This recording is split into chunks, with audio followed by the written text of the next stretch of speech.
नमस्कार मित्रों, मैं हूं अशोक वर्मा। भरोसे का नाम ही है टीवी20 न्यूज, जो रोज उपलब्ध कराता है ताजा तरीन खबरें। देश और प्रदेश की तमाम अहम खबरों के साथ आइए नजर डालते हैं इस खबर पर। सुहेलदेव भारतीय समाज पार्टी के अध्यक्ष एवं पंचायती राज मंत्री ओपी राजभर ने समाजवादी पार्टी और विपक्ष पर जमकर निशाना साधा। उन्होंने कहा कि विपक्ष केवल भ्रम फैलाने का काम कर रहा है। चुनाव आयोग को लेकर विपक्ष का आरोप निराधार है। यदि चुनाव आयोग की गलती से कोई जीता है तो पहले विपक्षी दलों के विजयी विधायक इस्तीफा देकर साबित करे। पंचायती राज मंत्री ओम प्रकाश राजभर ने कहा कि समाजवादी पार्टी को सच सुनने की आदत नहीं है। पूजा पाल प्रकरण का जिक्र करते हुए उन्होंने कहा कि यदि कोई योगी सरकार में उनके पति के हत्यारों को सजा मिली, जबकि सपा सरकार में उसी आरोपी को एमएलसी बना दिया गया था, यही सच सपा बर्दाश्त नहीं कर पा रही है। उन्होंने आगे कहा कि अखिलेश यादव कभी रोहिणी आयोग, कभी सामाजिक न्याय समिति की रिपोर्ट की बात करते हैं और न ही सदन में कभी चर्चा नहीं करते। न ही पाल, प्रजापति, बिंद, केवट, मल्ला, राजभर, चौहान, कर्कवंशी, बंजारा, दर्जी जैसे पिछड़े समाज की आवाज़ उठाते हैं। उन्होंने आरोप लगाया कि अखिलेश सरकार ने न कि पिछड़ों के लिए आईएएस पीसीएस कोचिंग सेंटर खोला और न ही गरीबों के लिए कोई ठोस पहल की। टीकमगढ़ जनपद की बैठक रही है। हम लोगों ने एक अभियान हम लोग 22 साल से चलाते हैं, राष्ट्रीय सुहेलदेव सेना। जो अभिभावक ऐसे हैं कि अपने बच्चे को तो स्कूल भेज रहे हैं, लेकिन उनको ये नहीं है कि बच्चे को डॉक्टर बनाना है, इंजीनियर बनाना है, मास्टर बनाना है, तो उसको कौन सा विषय पढ़ना चाहिए, तो उनको जानकारी नहीं है। तो जो रिटायर्ड अधिकारी हैं उनके माध्यम से जो 13 साल से 20 साल के बच्चे हैं उनको हम लोग रिटायर्ड लोगों से ट्रेनिंग दिलाने का काम करते हैं। तो उसी की जानकारी के लिए लोगों को उस काम में लगने के लिए और पार्टी संगठन के जो अब तक कहाँ कमी रह गई है उसकी समीक्षा के लिए इधर बुलाया गया। जांच चल रही है, जांच प्रचलित है।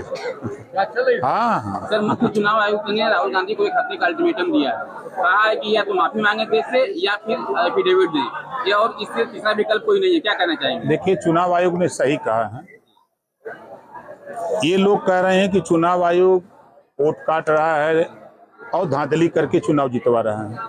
तो पहले तो राहुल जी को कर्नाटक सरकार से रिजाइन दिला देना चाहिए, पहला काम।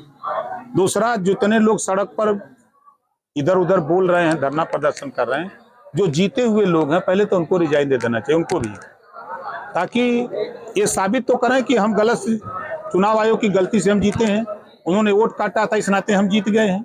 तो वो लोग जीते हैं तो पहले तो उनको रिजाइन देना चाहिए। सर, क्या कहना चाहेंगे? देखिए, उत्तर प्रदेश सरकार भी अब जितने भी मदरसा बोर्ड हैं, अब सभी मदरसों में UP board, CBSE board, ISC board की तरह वहाँ भी पठन पाठन की व्यवस्था के लिए कार्रवाई शुरू है। जल्द ही वो फैसला होने जा रहा है। अब मुख्यमंत्री ने रोक लगा दी, जो नियुक्ति ये लोग कर लेते थे, अब आयोग से अध्यापकों की नियुक्ति होगी। मुख्यमंत्री, देखिए, समाजवादी पार्टी को सच सुनने की आदत नहीं है। पूजा पाल जी के पति की हत्या हुई, उसके बाद समाजवादी पार्टी की सरकार आई तो उसी को एमएलए बना दिया जिन्होंने मारा।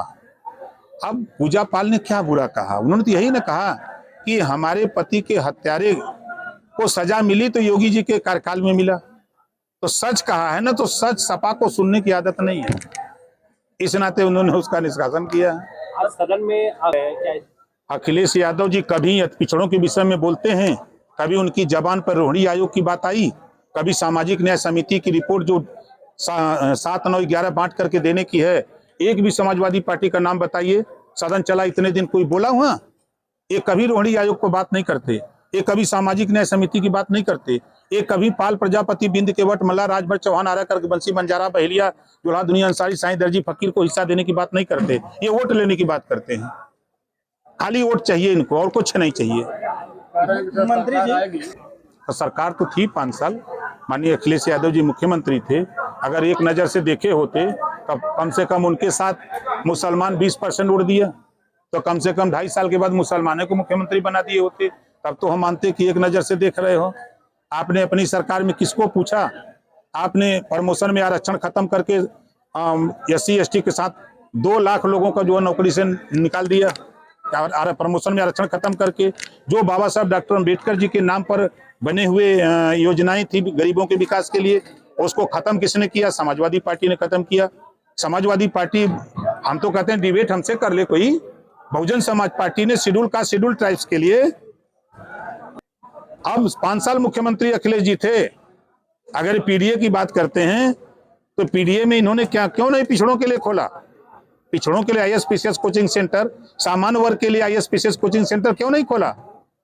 आज देखिए एनडीए की सरकार है, 18 मंडल में अटल आवासीय विद्यालय खोल करके उन गरीब जो विधवाएं हैं, उनके बच्चे जो मजदूर हैं, मनरेगा में काम करते हैं, उनके बच्चों को पढ़ाया जा रहा है। अटल आवासीय विद्यालय आपके आजमगढ़ में है, हर 18 मंडल में। तो ये काम उन्होंने तो किया नहीं, किस पीडीए की बात करते हैं? पंचायत चुनाव को लेकर मंत्री के लिए लड़ाई, कहाँ सिंबल से चुनाव होता है? मंत्री जी, गरीबों का सहारा का पैसा नहीं मिला, शादियां अपनी जेल में ना बंद मर गया सूरत है? सूरत तो मर बन गया। तो अब अच्छा हमको याद दिलाया, हम जा रहे हैं परसों, तो इस बात को हम उनसे कहते हैं कि माल दिला दो भाई, सहारा का पैसा देने का प्रयास प्रयास करेंगे।